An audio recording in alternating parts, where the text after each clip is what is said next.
fact that it can only be enacted through modern technology.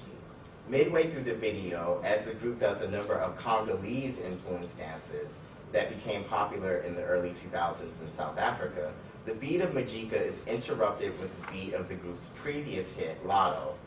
This moment of disruption is quickly resolved when Khotinkwe goes back to the radio and switches the station, shifting the sound of the video from Lotto back to Majika. While the video features some traditional Zulu dances, none of which that are performed by the actual group members, the bulk of the dancing focuses on contemporary popular Kwaito dances of the time period. As such, a deliberate disconnect is created between the ostensibly traditional setting and attire and the contemporary dances and music. The video for Majika reveals a tradition that is urban, syncretic, and ethnically mixed. One does not have to be Zulu to do Zulu dances, wear Zulu traditional clothing, or sing in Zulu. In fact, contemporary Kwaito dances in this particular setting become at this moment as traditional as anything else. It was also this song that sort of cemented a certain kind of generational appeal for Mafiki Zolo, where they became one of the few Kwaito groups to gain favor amongst the older generation. So as time went on, they saw that this was popular, and so what they wanted to do was sort of rework these aspects of neo-traditional and South African jazz music of the past, such as Marabi and Kwela, into a remembrance and a celebration of Sophia Town aesthetics and ethics.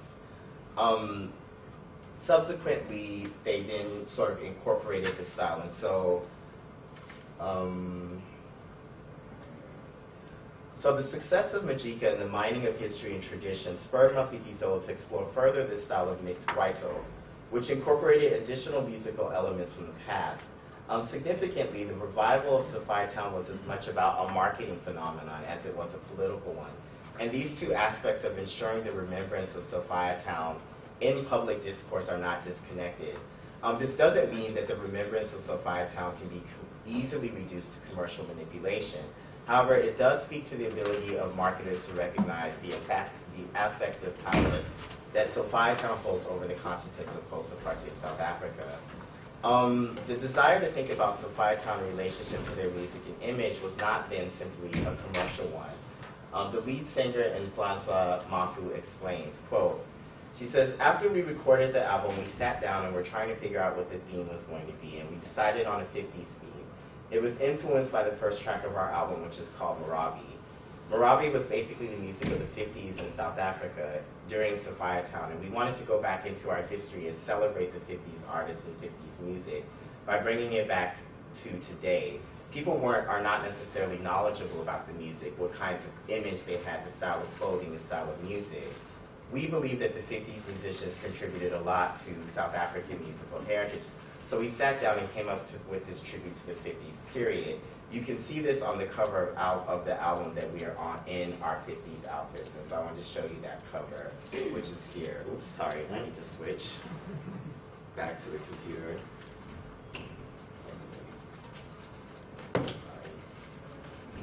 Okay, which is here.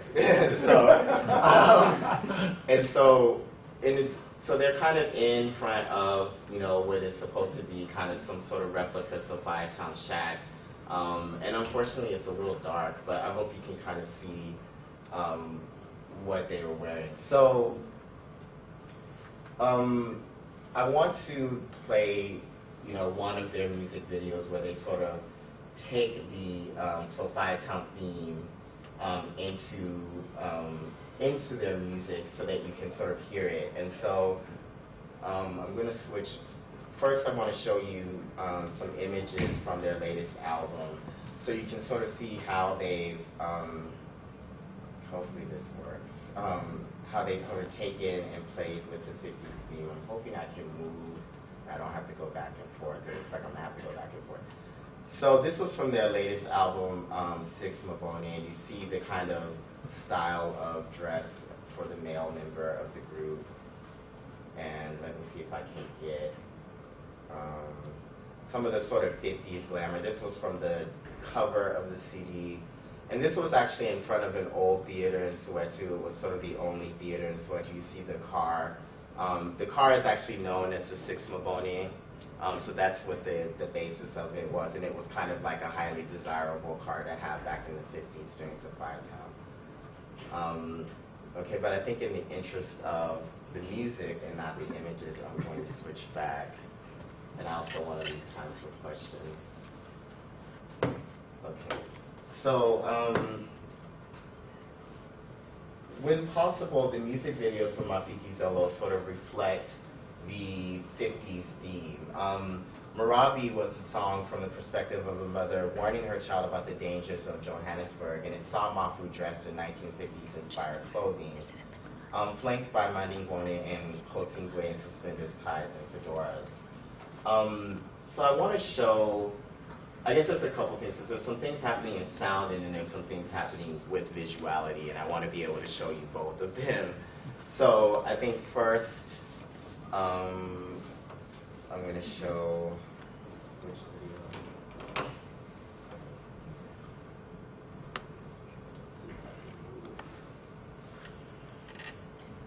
Okay, there it goes. So I want to show you the video for Marabi. Okay.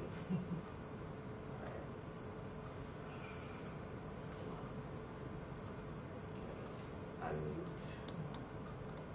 Well, actually, I kind of want to wait. There's always this weird thing that happens. So it begins with this Kwaito beat. It's so dark.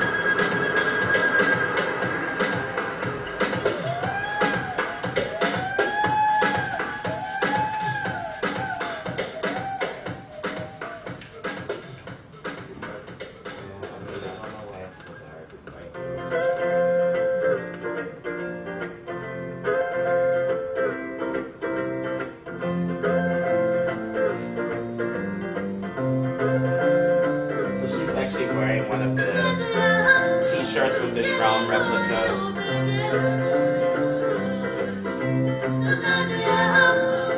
And doing the 50s style dances.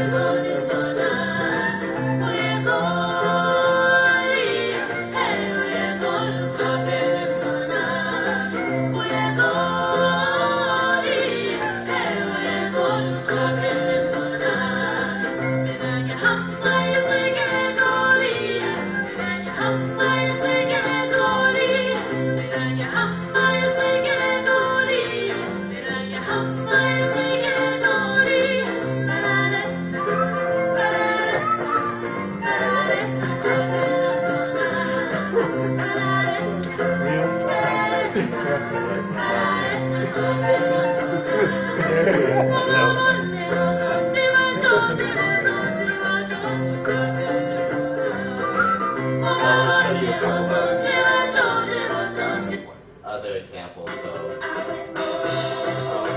But what I wanted you to see there, what was interesting was that they once again started that video with the kind of Kwaito beat and then shifted into the sort of 1950s, both sonically as well as in the way that they're sort of dressed, and then also in their motions, their kinesthetic practices, their dance practices.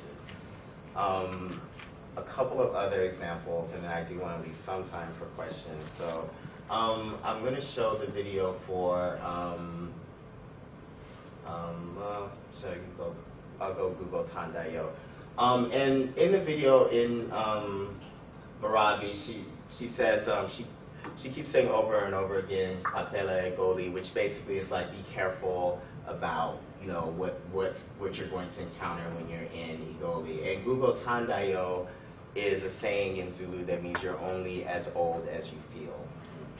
Okay. So basically, you know, and I think you'll see that in the video, but I hope you'll be able to see, oops, wrong thing.